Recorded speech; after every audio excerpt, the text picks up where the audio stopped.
بسم الله الرحمن الرحيم الحمد لله رب العالمين والصلاة والسلام على أشرف المرسلين سيد الأولين والآخرين سيدنا وحبيبنا وشفيعنا ونبينا ومولانا محمد وعلى آله وصحبه أجمعين رضي الله تبارك وتعالى عن قطب العارفين وإمام الصديقين مولانا أبي العباس أحمد بن محمد التجاني وخلفائه المهتدين وأهل طريقته الفائزين الرابحين وجميع المسلمين آمين يا رب العالمين أما بعد.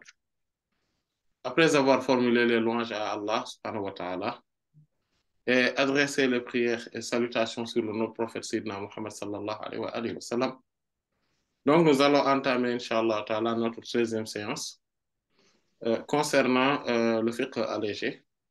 Donc, lors de la séance précédente, nous avions vu notre deuxième séance concernant donc, le chapitre de la purification, le livre plutôt de la purification, Kitab al-Tahara, et le chapitre donc des souillures, donc Babul Najasat. Donc, Inch'Allah Ta'ala, aujourd'hui, Inch'Allah, on va continuer donc, sur cette lancée. On avait vu lors de la séance précédente que on avait traité plutôt donc, de l'mani, donc de Mas'alat Tuhuriyatul Mani ou Taharatul Mani. Donc, la question ou le sujet relatif au caractère pur ou impur de, du sperme. Et on en avait parlé, on en avait fait un exposé entier pour parler de cela et en tout cas montrer, exposer le débat qui existe entre les savants donc, sur cette question et globalement, donc, les Hanafites et les Malikites d'une part qui considèrent que le sperme est une souillure et les Shafi'ites et les Hanbalites d'autre part qui, eux, considèrent que le sperme n'est pas une souillure et c'est une matière qui est pure, donc qui n'est pas une souillure. Donc, et que la comparaison que Sayyidina Abdullah ibn Abbas avait fait donc, entre le sperme, donc qu'avait fait du sperme, c'est donc le sperme et donc les crottes de nez, le mucus, donc les crachats, voilà, donc ils ont le même statut par rapport à la pureté ou pas. Donc, on voit que ce ne sont pas des souillures, mais ce sont des matières donc, qui pourraient amener à être enlevées à cause de leur saleté conventionnelle ou en tout cas commune. La plupart des gens considèrent que ce n'est pas propre, c'est sale, voilà. Et à partir de ce moment-là, donc on le lave, donc quand c'est dans un habit ou dans un corps, et, ou bien qu'on le frotte, etc. Mais cela n'est pas une souillure en soi. Et bon, on avait conclu en disant que la plupart des gens, souvent, sont même choqués quand ils entendent pour la première fois, surtout quand ils ont eu l'habitude donc de fréquenter donc des gens qui ont appris le fiqh malikite, ou bien eux-mêmes, ils n'ont appliqué le fiqh malikite, ou bien en tout cas, ils n'ont pas eu une ouverture par rapport au débat scientifique qui se soulève très souvent entre les savants et les doctes. Et donc, ils sont choqués quand ils entendent pour la première fois que le sperme pourrait... Donc, est-ce que le sperme est une souillure ou pas? En fait, le simple fait de poser la question pourrait choquer plus d'un. Mais ce n'est pas quelque chose qui est fabuleux ou phénoménal. En fait, cette question n'est pas particulière ou spéciale donc dans les livres. Voilà, dans les livres, dans les ouvrages des savants, même si cela pourrait être spécial donc auprès donc, de l'entendement ou de lui de certains qui, eux, n'ont pas l'habitude donc, de fréquenter la science et les hommes de science. Donc, on va aujourd'hui, Inch'Allah, se diriger vers un autre sujet. Parce que donc, la première catégorie qu'on avait vue donc, lors de deux séances précédentes, ou trois séances précédentes, c'est Al-Khariju min as-sabilayn. Donc, ce qui pourrait sortir des deux voies basses. Donc, l'organe génital et donc l'arrière donc de l'être humain. On en avait parlé avec le caractère, donc les excréments et les urines. Et donc, on a parlé également donc, par rapport aux animaux aussi, on en avait parlé. Et on a parlé également du caractère pur, ou en tout cas souillé plutôt, du caractère souillé, impur, donc du mazi, qui est le liquide de pré-séminal, pré-éjaculatoire. Donc, le wadu, qui est le liquide, la sécrétion prostatique, et donc le hadi, qui est donc le liquide amniotique, et, et tout simplement, on a parlé également donc de l'humidité de l'organe génital féminin, qui est Rutubatu Fardil Mar'a, etc. Donc, on a parlé de cela et on a également donc parlé donc du maniou, donc du sperme. Maintenant, on va parler, Inch'Allah Ta'ala, de ce qui sort de la voie, des voies hautes. Donc, tout ce qui sort des voies hautes. Et là, on va commencer donc par les salives, c'est-à-dire par donc, la bouche, hein, tout ce qui est buccal, donc ce qui sort de la bouche, ou guttural aussi. Donc, tout ce qui est buccal ou guttural, donc qui sort de la bouche ou donc de la gorge. Et il faudrait savoir que ce qui est considéré comme étant pur, donc qui n'est pas une souillure, même si cela pourrait être considéré comme étant une saleté auprès de la plupart des gens, c'est donc al-bouzaq, donc le, les salives ou les crachats, parce que le prophète sallallahu alayhi wa sallam a dit dans un hadith qui est dans les sahih, qui dit que إذا صلى أحدكم فلا يبزقن عن يمينه ولا عن أمامه في أمامه ولا عن يمينه ولكن فليبزق بين رجليه أو عن يساره. Donc, quiconque fait la prière, qu'il ne fasse pas, qu'il ne crache pas donc, donc devant lui ni à sa droite. Et donc, il l'a justifié dans une autre version en disant que donc, c'est parce que Allah subhanahu wa ta'ala est devant lui. Quand il fait la prière, il est en face de lui, Allah subhanahu wa ta'ala. Donc, et dans une autre version, donc c'est en face de lui. Et il dit, voilà, an yaminihi, il ne faudrait pas qu'il crache aussi. Donc, du côté droit. Pourquoi? Parce que tout simplement, il a dit que, parce que c'est fa innal malaikata an yaminihi, parce que donc les anges qui viennent accompagner la personne étant en train de célébrer l'office de la prière, donc sont à sa droite. Et donc il dit, cependant, il peut cracher donc devant lui, donc entre ses pieds, ou bien à sa gauche. Et aussi, donc, on peut faire aussi on peut cracher aussi donc sur un tissu.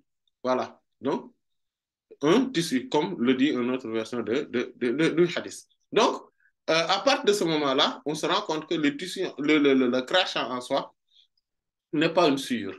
Et que, de toute façon et de toute évidence, si cela était une souillure, cela se saurait à l'époque du prophète sallallahu alayhi wa sallam et cela serait répandu. Parce que quand même, quelque chose qui est assez répandu comme les crachats, comme les salives, si cela constituait une souillure, on l'aurait su et de toute façon, ce serait connu. Et d'ailleurs, il y a plusieurs hadiths qui sont dans les sourates très souvent, où le prophète sallallahu alayhi wa sallam donc demande que quand les animaux donc boivent donc sur les récipients, que ce n'est pas du tout un problème du tout. Et on l'avait vu avec le hadith de Sayyidina Abu Qatada, radiyallahu anhu, où le prophète sallallahu alayhi wa sallam donc, disait au sujet donc, du restant donc, de ce qu'a bu le chat. Donc,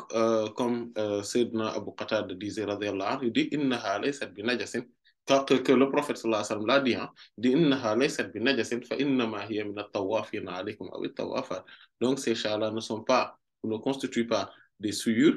En réalité, ils ne sont que donc des voisins donc, qui font des allers-retours donc, autour de vous.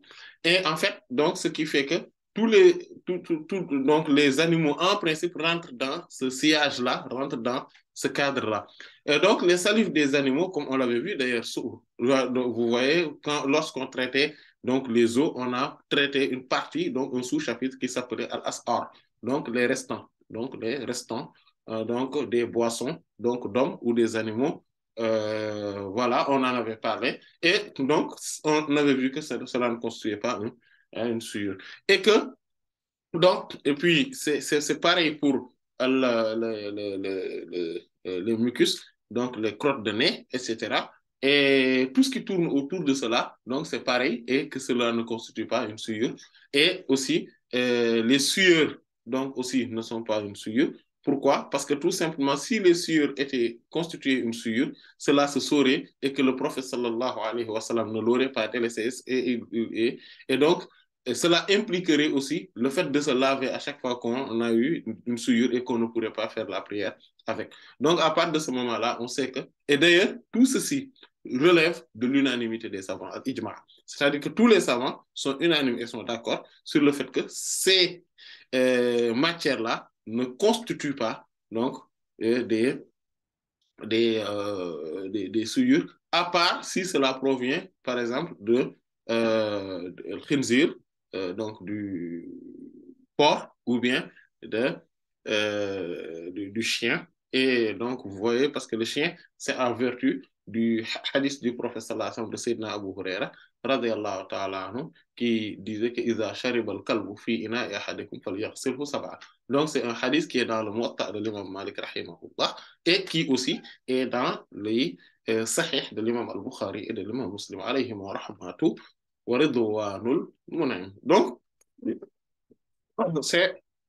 il dit que si le chien boit dans le récipient de quelqu'un d'entre vous, donc il faudrait qu'il le lave sept fois, 7 reprises. Et on en avait parlé, donc, et on avait parlé de comment le faire, etc. En tout cas, on en avait parlé quand on parlait du restant, ou bien donc des os du chien, etc. Et selon les Malikites, ce n'est même pas une souillure en réalité. Et ils ne le considèrent pas comme étant une souillure, mais quand même, il faudrait tout de même verser l'eau et le laver 7 fois. Mais cette eau-là, on pourrait l'utiliser. Ils disent que ils disent que c'est un ma'un makro. C'est une eau prohibée. Mais qu'est-ce que cela voudrait dire? On en avait parlé. Cela voudrait dire que si j'ai une autre eau, je l'utilise. Sinon, si je n'ai pas aucune autre eau, je ne peux pas faire mes ablutions sèches, c'est-à-dire le tayammum. Je ne peux pas le faire ayant l'eau dont il n'y a que le chien qui a léché dedans ou bien qui a bu dans ce récipient-là. Donc, c'est ce que cela implique. Et maintenant, il y a tout aussi ce qui sort donc de l'intérieur maintenant. Ce qui sort de l'intérieur, ce qu'on appelle al-qaïou et al-qalas. Voilà. Al-qaïou, c'est les vomissements. Al-qalas, c'est les régurgitations. Donc les régurgitations, donc c'est ce que les enfants font souvent, et bien tout simplement les gens qui, comme certains bailleurs de Sambel, quand ils ont beaucoup mangé, à un moment donné, surtout si c'est un peu liquide, c'est tellement beaucoup qu'ils n'arrivent même pas à respirer avec le nez seulement, c'est-à-dire donc il faudrait respirer avec la bouche. Hein. Certains en arrivent quand même tellement loin que parfois il y a une régurgitation, donc quelque chose qui remonte, voilà, c'est les remontées euh, donc gastrique. À partir de ce moment-là, il y a quelque chose qui sort. Et cela ne constitue pas aussi une souillure. Et, et donc, ce n'est pas une souillure parce que tout simplement, c'est l'aliment qu'on vient de manger qui ressort voilà, et que cet aliment-là étant propre, et il n'y a aucune forme de modification, d'altération de cet aliment-là, de cette nourriture, donc cela ne constitue pas une souillure. L'autre, al-Qay'e, cependant, al-Qay'e, même si les savants en ont divergé, les juristes malikites, rahmatullah alayhim, eux, considèrent toujours que al-Qay'e, c'est-à-dire les vomissements, ne constitue toujours pas une souillure. Et dans d'autres mazhabs, eux, ils considèrent, en fait, les autres mazhabs, hein, voilà, considèrent que les vomissements étaient une souillure. Mais les malikites, non, ne le considèrent pas comme étant une souillure. Pourquoi? Parce qu'il y a ce qu'on appelle le bara'at al-asliya, c'est-à-dire le principe même de présomption de pureté. Et tout simplement. Et que, donc, toute chose, en principe, est pure. Al-aslu fil ashya'i at-tahara. Et il n'y a aucun hadith, aucun dalil, aucun argument qui pourrait nous montrer que c'est une souillure, que le vomissement est une souillure. D'ailleurs, les autres mazhab, les autres écoles, là où ils se basent pour dire que c'est une souillure, c'est juste le hadith de Sayyidina Abu Darda, radiallahu ta'ala anhu, où Ma'dan, rahimahullah, dit que j'ai entendu que Sayyidina Abu Darda, radiallahu anhu, anna Rasulallah, dire anna Rasulallah, sallallahu alayhi wa sallam, qa'a fatawadda. Et dans une autre version, qa'a fa aftara. Et donc, il dit que Sayyidina Abu Darda, radiallahu anhu, m'a raconté en me disant que l'envoyé d'Allah, sallallahu alayhi wa sallam, a vomi et il a fait ses ablutions. Donc, et dans une autre version, il a vomi et aftara, donc il a coupé son jeûne. Or, des hadiths plus authentiques qui se trouvent dans les sahih, vous voyez, ces hadiths-là se trouvent dans les sunan de l'imam Abu Dawud, le sunan al-Tirmidhi, donc dans les sunan, et pourtant qui disent que non, le simple fait de vomir ne rompt pas le jeûne. Donc, tout simplement, le simple fait de vomir également n'annule pas les ablutions. Et il a dit que même j'ai demandé à Thawban, Sayyidina Thawban, Mawla Rasulullah sallallahu alayhi wa sallam, donc qui est donc un affranchi du prophète Mohammed sallallahu alayhi wa sallam. Donc il dit que je l'ai interrogé, il m'a dit effectivement, et même ana sababtu lahu wudu'ahu. Et moi, c'est moi-même qui lui versais donc ce jour-là, donc c'est l'eau de l'ablution. En fait, les fuqaha malikites rahmatullah alayhim disent que non seulement il n'y a pas d'argument clair dans ce hadith-là, mais tout simplement parce que le fait que le prophète sallallahu alayhi wa sallam avait donc dans le hadith de Sayyidina Abu Huraira radiallahu anhu qui est dans les sahih, dit que non, le simple fait de vomir, laissez-le parce qu'il dit فَإِنَّهُ يَخْرُجُ وَلَا يَرْجِعُ. Parce que les vomissements sortent seulement, ils ne rentrent pas. Donc, ils ne rentrent pas. Donc, à partir de ce moment-là, le simple fait de jeûner, de vomir, ne rompt pas le jeûne.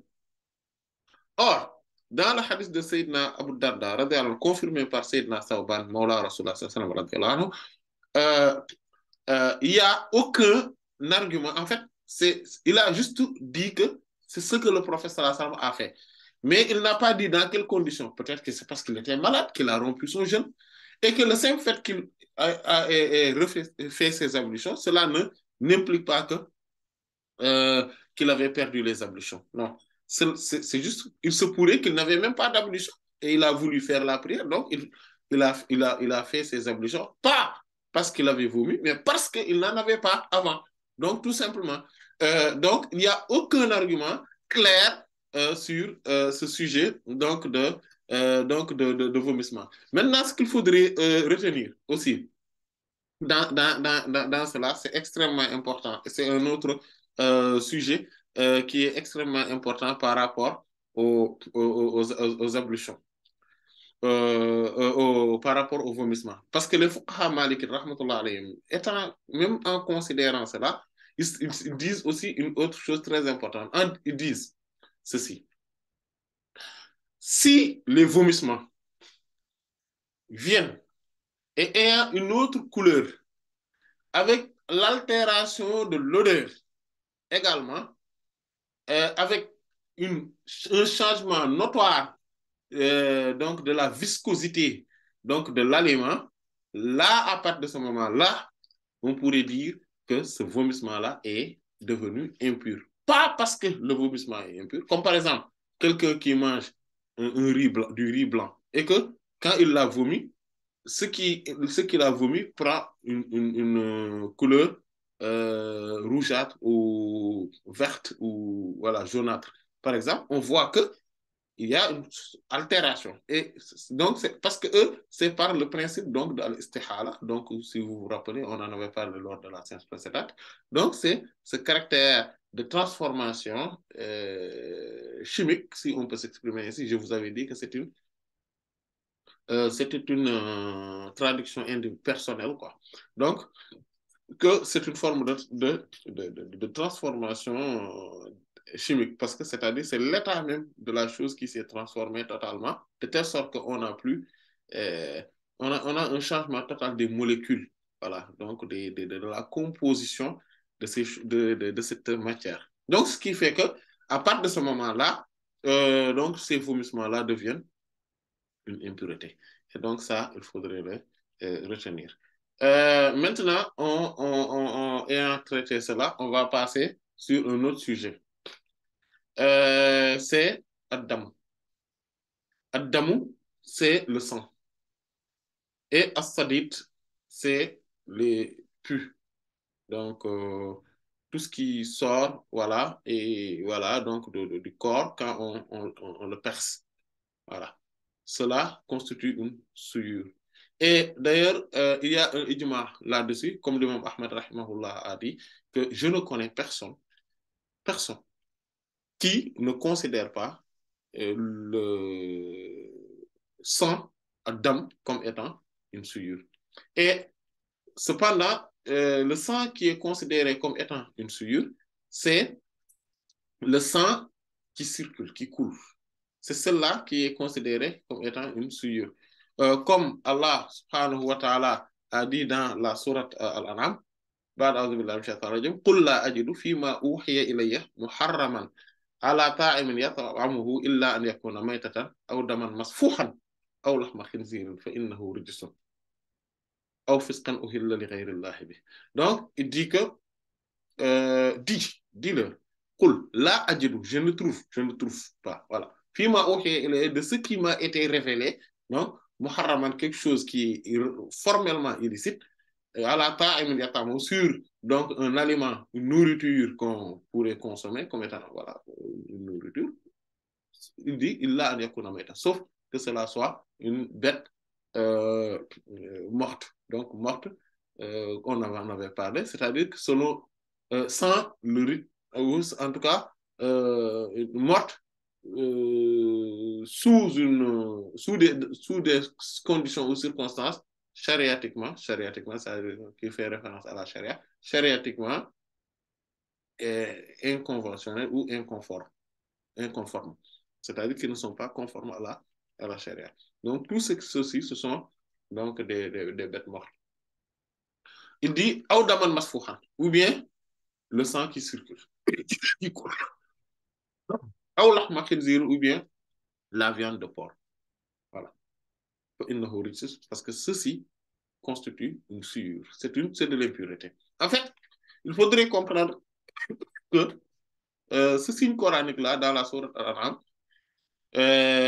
c'est ce qu'on appelle muqayyad. Donc, c'est-à-dire qu'il a fait ce qu'on appelle dans le usul fiqh muqayyad, c'est-à-dire une restriction, une précision. Parce que dans les autres, il y a 3 autres signes coraniques dans lesquels Allah subhanahu wa ta'ala dit innama hurrima alaykum al-maytata wad-dama wa lahma khinzir, etc. Et donc, dans d'autres, hurrimat alaykum al-maytata wad-dama wa lahma khinzir. Donc, on a 2 signes coraniques qui commencent par donc innama hurrima alaykum al-maytata wad-dama, innama harrama alaykum al-maytata wad-dama aussi. Donc, rien d'autre, il ne vous a rendu illicite que ad-dam, al-maytat plutôt. Donc, al-maytat, donc la bête morte. donc de manière inconforme au rite, donc inconforme à la charia. Donc, ولحم الخنزير والدم الميتة والدم et le sang. Et le sang. ولحم الخنزير et donc la viande de porc. Et si on voit dans ces signes coraniques, il n'a pas précisé c'est quel type de sang. Et maintenant, c'est dans ce signe coranique qui est dans la sourate Al-An'am, donc la sourate 6, où Allah subhanahu wa ta'ala a donné la précision exacte donc de quel type de sang s'agit-il. Donc, il a restreint donc, ce qui a été cité de manière absolue sans, de manière non délimitée, non précisée. Et donc, ici, il l'a délimité, il l'a restreint. Voilà. Donc, en disant que c'est le sang qui coule. Donc, ce qui fait que, concernant l'être humain, tout sang qui coule c'est euh, c'est un, comment ça s'appelle, c'est une souillure. Donc, ça, il faudrait le comprendre. Euh, concernant l'être humain. Concernant les animaux aussi, tout sang qui coule est aussi considéré comme étant une souillure. Et donc, il y a un hadith qui nous précise, parce que souvent, certains parmi les derniers savants, que je reconnais comme étant des savants quand même, je ne vais pas réfuter leur caractère de savant, comme Cheikh Ibn Usaymin, comme Cheikh Ibn Baz, etc. Rahmatullah alayhim. En fait, qui, eux, disent qu'il n'y a, y a pas d'argument qui montre que le sang n'est pas une souillure. Voilà. Mais en fait, à partir de ce moment-là, il retourne vers ce qu'on appelle le bara'atul asliya. En réalité, il y a un hadith qui le dit. Et même s'il n'y avait pas de hadith, le ijma', c'est-à-dire que le consensus communautaire donc des prédécesseurs suffisait largement. Parce que donc, le consensus communautaire, c'est la vérité. Tout ce qui relève de l'unanimité des savants de cette communauté mohammedienne, sallallahu alayhi wa sallam, est une vérité absolue et immuable. Pourquoi? Parce que Allah subhanahu wa ta'ala a préservé cette mode de vie, cette dîme, donc c'est l'islam, de telle sorte que tout le monde ne peut pas être dans l'erreur en même temps. Cependant, quand on dit tout le monde, on inclut que les savants, spécifiquement. Voilà. Si dans une région donnée ou dans une contrée donnée, il y a tout le monde fait la même chose ou bien tout le monde comprend la même chose ou bien tout le monde est la même position, le même avis, cela ne veut strictement rien dire. Cela ne veut pas dire qu'ils ont la vérité. La vérité, c'est quand on regarde le monde entier, voilà, la planète entière, et qu'on voit que tous les savants de cette époque-là ont le même avis. Et ça, si cela se produit dans une seule époque, une seule époque, parmi les époques antérieures, donc cela suffit largement pour dire que cette parole-là, c'est de la vérité. Comme le hadith le dit, ma communauté ne vont pas s'unir donc dans un égarement. Donc, ils ne vont pas être dans l'erreur tout en même temps. C'est impossible. Et bon, il y a d'autres arguments là-dessus, bon, mais on s'est arrêté là parce que ce n'est pas le sujet. Maintenant, il y a cependant réellement un hadith. C'est le hadith de Sayyidat Aïcha, radiallahu ta'ala, qui est dans les Sahih, où il dit جاءت فاطمة بنت أبي حبيش إلى رسول الله صلى الله عليه وسلم فقال يا رسول الله إني امرأة أستحاض فلا أطهر أفأدع الصلاة. Il dit que Sayyidat Fatima bint Abi Hubaysh radiallahu ta'ala est venue auprès de l'envoyé d'Allah sallallahu alayhi wa sallam et lui a dit ô envoyé d'Allah, moi je suis une femme qui voit tout le temps des règles, en fait c'est de la météorologie, donc qui voit tout le temps donc c'est ce sang là, donc moi fala atuhu, je ne je ne me purifie jamais, je suis jamais en état de pureté en tant que femme. Et est-ce que je vais abandonner la prière? Le professeur sallam lui a dit la innama dhalika irqun wa laysa bihaydin fa inna damal hayd aswadun yu'raf. Et dans une autre version aswadun ya'rif. فإذا أقبلت حيضتك fada'i salata wa idha adbarat faghsili anki dama thumma salli. Elle lui a dit, non, ceci n'est pas, n'est pas des règles, n'est pas des menstrues, mais c'est une veine qui a éclaté. Donc, c'est du sang qui provient d'une veine qui a éclaté. Et que le sang des menstrues est noirâtre. Donc, elle s'approche plus de la couleur noire et qui est à une odeur gênante. Donc, vous voyez, en fait, et ça fait partie des caractéristiques donc, de Damul Hayd. Donc, du sang des menstrues. Inch'Allah Ta'ala, lorsqu'on arrivera là-dessus, on verra qu'il y a plusieurs choses qui nous permettent d'identifier le sang du menstru de l'autre sang. Et surtout ça, c'est pour la femme qui est appelée Al-Mumayyiza, c'est-à-dire que c'est celle qui reconnaît. En fait, parce qu'il y a plusieurs types de femmes par rapport au menstru. Toutes les femmes ne sont pas pareilles.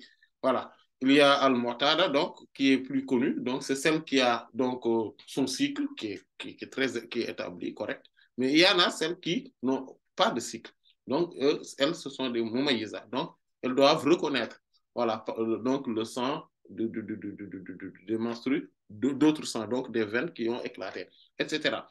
Euh, et aussi, il y a d'autres types, donc on verra, Inch'Allah, ta'ala, le moment venu, Inch'Allah, et on va parler donc des types de reconnaissance. On a 6 types globalement de reconnaissance, donc la couleur, l'odeur, la viscosité, euh, euh, euh, la,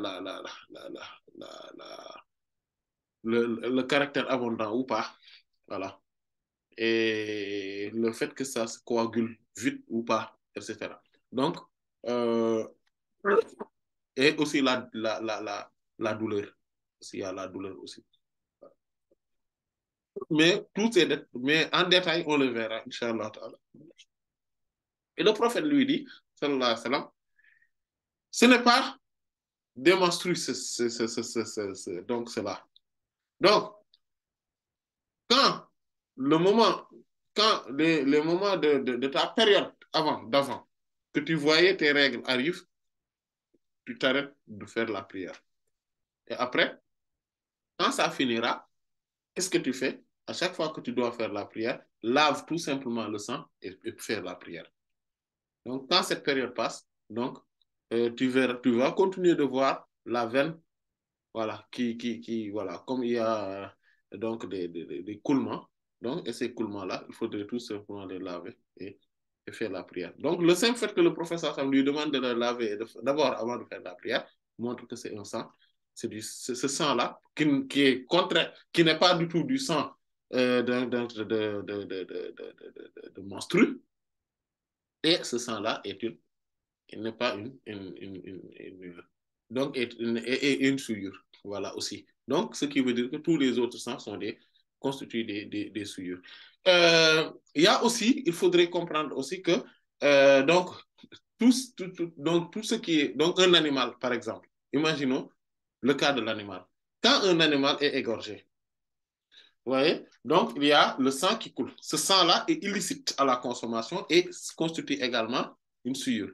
Mais, mais quand cela coule et après que cela s'arrête et qu'après on l'a dépiécé, voilà, le sang maintenant qui va se trouver dans les veines donc de la chair, donc de la viande, ou bien tout simplement le sang qui va, voilà, qui va se trouver par-ci, par-là, de part et d'autre de la viande, etc. Tout ce sang-là n'est pas une souillure. Voilà, ne constitue pas une souillure. Le sang qui constitue une souillure, c'est celle qui circule. Et donc, ce qui fait que aussi, les animaux sont différents. Il y a des animaux qui sont, comme par exemple les mammifères, tout ça, etc. Voilà, tous ces animaux-là qui ont une grosse gabarit, etc. Tous ces types d'animaux-là, souvent, voilà, donc eux, quand ils laissent transparaître donc du sang. Sauf que le sang donc des animaux qui vivent euh, dans le milieu aquatique, eux aussi, leur sang n'est pas une souillure, n'est pas une souillure. Parce que D'ailleurs, pour une bonne partie, le, la bête morte, naturellement, est illicite à la consommation, en partie aussi, pas tout, mais en partie, par le fait qu'il a son sang dedans. C'est vrai que le sang circule et reste dedans et coagulé. Et au moment où la bête morte, comme on l'avait vu, donc de l'océan, donc des océans, des milieux aquatiques en tout cas, ne sont pas illicites à la consommation. Donc, ce qui veut dire que leur sang aussi n'est pas illicite à la consommation, c'est-à-dire leur sang ne constitue pas une souillure, comme du poisson, etc. Le sang du poisson, quel que soit le type de poisson et la catégorie, ne constitue pas une souillure, n'est pas une souillure, n'est pas une impureté. Et euh, il y a aussi d'autres sangs qui ne constituent pas une souillure, comme une impureté. Et c'est ce que le prophète sallallahu alayhi wa sallam a dit dans le hadith de Sayyidina Abdullah ibn Omar ibn al-Khattab, qui est dans les sahih, dans le musnad plutôt de l'imam Ahmad, rahimahullahu ta'ala, où le prophète dit sallallahu alayhi wa sallam, uhillat lana maytatani wa damani, fa amma al-maytatani fal-hut wal-jarrad, wa amma ad-damani fal-kabid wat-tihal. Et le prophète sallallahu alayhi wa sallam, donc c'est Abdullah ibn Omar radiyallahu anhu a dit que le prophète a dit sallallahu alayhi wa sallam. Mais je vous préviens, les savants ne sont pas d'accord sur le caractère fort ou en tout cas puissant, valide de ce hadith-là. Cependant, ils disent que Sayyidina Abdullah ibn Omar radiyallahu anhu, par contre, si c'est mawqufun ala ibn Omar radiyallahu anhu, c'est authentique. C'est-à-dire, si on affilie la parole, on attribue cette parole-là à Sayyidina Abdullah ibn Omar radiyallahu anhu, qui est l'un des compagnons radiyallahu anhu, donc cette parole est authentique. Cependant, affilier ou attribuer cette parole au prophète sallallahu alayhi wa sallam est remise en cause. Et c'est parce que c'est faible. En tout état de cause, le simple fait qu'un compagnon, radiallahu anhu, dise qu'il nous a été rendu licite ou il nous a été rendu illicite, telle chose, cela voudrait dire que, parce que eux, en tant que compagnons, radiallahu anhu, celui qui était là, étant leur professeur, et les confirmer que telle chose est licite ou illicite, c'était le prophète Mohammed sallallahu alayhi wa sallam. Donc, même si c'est ce qu'on appelle c'est-à-dire c'est un hadith qui est arrêté au Sahaba radiallahu anhu, donc mawquf, arrêté donc au Sahaba radiallahu anhu, mais qui a le statut donc d'un hadith qui est élevé jusqu'au prophète sallallahu alayhi wa sallam. Et donc c'est Abdullah ibn Omar radiallahu anhu, qu'est-ce qu'il dit? Il dit radiallahu anhu que il nous a été rendu licite deux maytatan, deux bêtes mortes, wadamani et deux sangs. Fa amal maytatani, c'est-à-dire quant aux bêtes mortes, c'est fal hut wal jarrad. Donc c'est les poissons, donc vous voyez, et al jarrad, c'est les criquets, les sauterelles, les criquets, voilà. Les criquets, c'est quand c'est beaucoup. Voilà. Et il dit Ahmad Damani, quant aux 200, c'est le foie. Le foie, Wattehal et la rate. Donc, ces deux-là, donc, parce qu'il y a beaucoup de sang dedans, et que, voilà, et quand on égorge le mouton, etc., ou bien un animal, un bétail, on voit qu'après ça se coagule, tout ça. Donc, le sang se coagule à l'intérieur, et cela n'empêche pas que cela soit consommable et que donc cela soit licite. Même si c'était du sang à l'origine qui circulait. Donc, ce sang-là aussi n'est pas illicite à la consommation. Et il y a un autre sang qui n'est pas illicite, qui n'est pas... et pourquoi, si on regarde de près, pourquoi il a parlé de criquets? Parce que les criquets n'ont pas de sang qui circule en eux. En tout cas, ou bien quand il y a du sang qui circule, quand ils sont morts, ou bien quand on les coupe, etc., on ne voit pas de sang circuler. Donc, à partir de ce moment-là, il y a aussi l'autre hadith de Sayyidina Abu Huraira, qui est dans le Sahih de l'imam al-Bukhari, rahimahullah, et l'imam Abu Daoud également l'a rapporté, rahimahullah, dans son sunan, où le prophète sallallahu alayhi wa sallam dit إذا وقع الذباب في شراب أحدكم فليغمسه ثم لينزعه فإن في أحد جناحيه داء وفي الآخر شفاء. Et dans la version de Sayyidina Abu Huraira, de Sayyidina Abu Daoud, de l'imam Abu Daoud plutôt, rahimahullah, il continue, le professeur sallam précise quelque chose de très important. Il dit فَإِنَّهُ يَتَّقِي بِجَنَاحِهِ الَّذِي فِيهِ الدَّاءُ. En fait, il dit que lorsque Zubab, c'est une mouche, vous voyez, lorsqu'une mouche tombe dans la boisson de l'un d'entre vous, donc, ou bien dans son aliment, il dit, en fait, pourquoi il parle de boisson? Parce que si c'était quelque chose de solide, il faudrait tout simplement euh, prendre autour. En fait, il faudrait tout simplement prendre, récupérer ce qui est autour. Et voilà. Mais comme si c'est une boisson, donc quand ça rentre dedans, il dit faliyar mishu. Donc il le plonge, faut plonger dedans. Donc il va mourir. Puis maintenant, il faudrait qu'il le retire et le jette. Pourquoi? Le prophète dit, sallallahu alayhi wa sallam, فَإِنَّ فِي أَحَدِ جَنَاحَيْهِ دَاءٌ وَفِي الْآخِرِ شِفَاءٌ. Parce que dans l'un de ses ailes, il y a un poison. Donc, il y a de la maladie, il y a un poison, une bactérie, etc. وَفِي الْآخِرِ شِفَاءٌ. Et dans l'autre aile, il y a le remède. Il y a un remède. Et dans la version de Sayyidina, de l'imam Abu Dawud, rahimahullah, il continue à dire فَإِنَّهُ يَتَّقِي بِجَنَاحِهِ الَّذِي فِيهِ الدَّاءُ. Parce qu'en fait, la mouche, il se préserve d'abord quand il tombe dans quelque part, donc dans un récipient, etc. Il va tout faire pour se préserver d'abord avec son aile qui comporte le poison. Donc, si on le remet, donc ça va le neutraliser. Voilà. Et ça, c'est quelque chose qui est scientifiquement prouvé. Et ça montre également que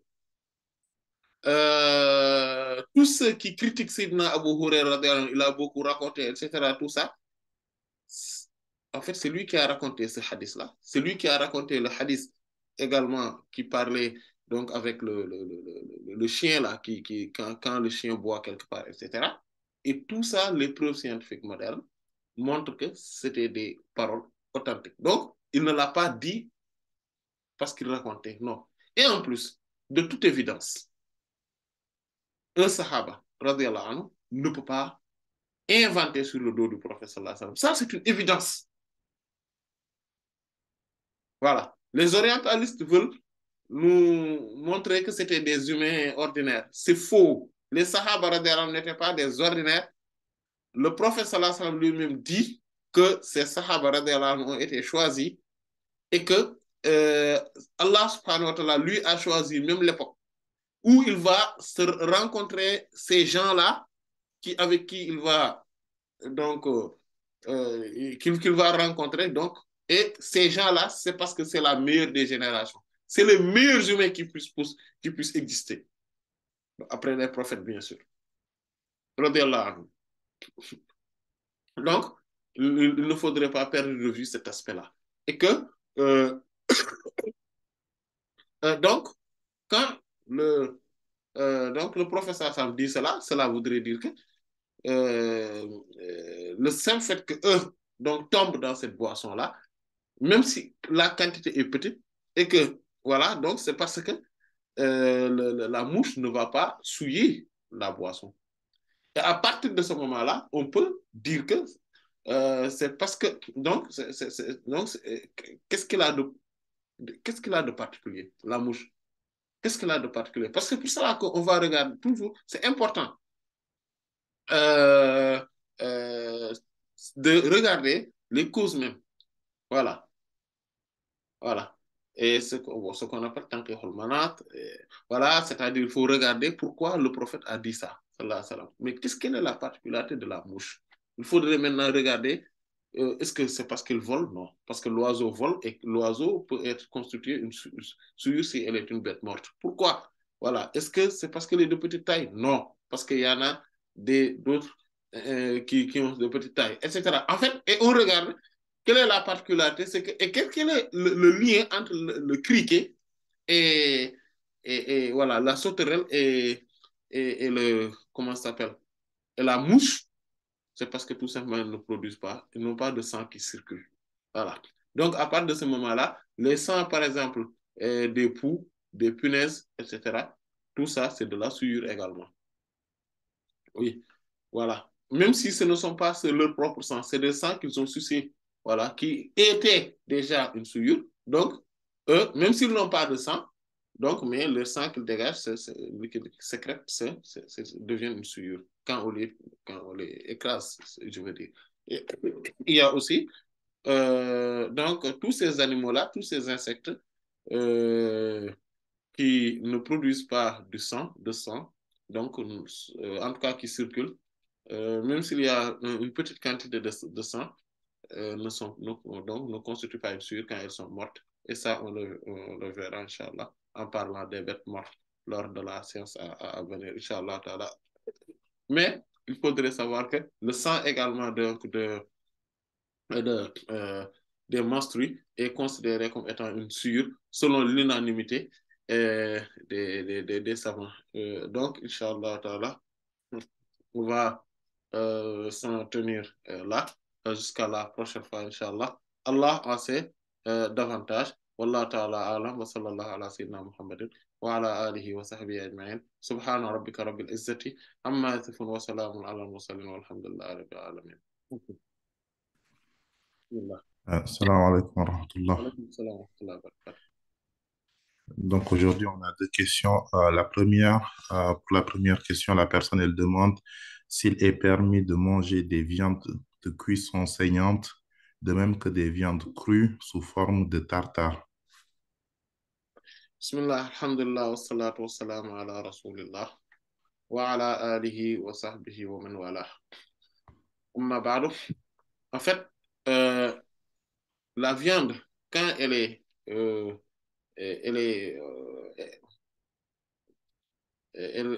en fait, la viande en soi, cuite ou pas, si elle est, en fait, si l'animal donc d'origine a été égorgé ou sacrifié selon le rite musulman, il n'y a rien qui empêche de le consommer ainsi. Même parce que je viens de dire que, donc on en a parlé, que la viande qui reste dans les veines à partir de ce moment-là est une viande euh, est du sang. Le sang qui reste donc dans les veines plutôt est un sang pur. Et donc, parce que le sang qui est impur, c'est celle qui circule, comme Allah subhanahu wa ta'ala a dit, Daman masfuhan, donc le sang qui circule. Et ce sang-là n'était pas du sang qui circulait parce que le sang qui circulait a été vidé à l'occasion de l'égorgement ou du sacrifice. À partir de ce moment-là, on cette viande-là est consommable cru ou cuit, si toutefois il n'y a rien qui montre que cela est nuisible pour la santé de la personne. Et à partir de ce moment-là, que ce soit donc des produits maritimes, donc aquatiques, des produits, donc des viandes donc hachées ou je ne sais pas, en tout cas transformées ou quelle que soit la situation, donc, il n'y a rien qui montre qu'on ne peut pas le manger et que cela ressort du cadre de la pureté. Donc, ce n'est pas une souillure, et du cadre de la licéité. Et Allah en sait davantage. Wallahu ta'ala a'lam. Jazakumullah khairan. Pour la deuxième question, la personne, elle demande quel est le jugement pour celui dont son travail l'oblige à manipuler des charcuteries, entre parenthèses, jambon, saucisse, lardon et consorts. En gros, c'est de la viande non halal. Non halal. Oui, en fait, si son travail consiste à le manipuler et de telle sorte que c'est cela qu'on va vendre aux gens, en fait, c'est lui qui le prépare afin qu'on puisse le vendre, ça, c'est illicite. C'est comme celui qui prend du raisin et le met donc dans un endroit où voilà, qui le manipule de telle sorte que le vin devient du plutôt, le raisin devient du vin et donc cela est illicite aussi. Et donc, tout ce qui est donc sur ce sillage-là, cela rentre dans le cadre de Sadd Zaria. donc les principes de précaution. Et donc, à partir de ce moment-là, c'est illicite. D'ailleurs, même, le simple fait de les manipuler, de manipuler ces genres de choses-là, c'est illicite, comme par rapport au vin. Allah subhanahu wa ta'ala dit, fajitanibuhu, éloignez-vous de cela. Et cela a le même, au moment où le vin est illicite à la consommation, est illicite à la manipulation, est illicite donc donc de le vendre, de travailler avec, etc. C'est pareil que pour tout ce qui est illicite à la consommation. Et ce qui est illicite à la consommation, ils ont tous le même statut par rapport à cela. Et à partir de ce moment-là, le manipuler, travailler avec, en faire usage et en avoir un salaire est une forme d'illicéité qu'Allah nous en préserve. Allah en sait davantage. Wallahu ta'ala alam. سيدنا محمد وعلى آله وصحبه أجمعين سبحان ربك رب العزة عما يصفون وسلام على المرسلين والحمد لله رب العالمين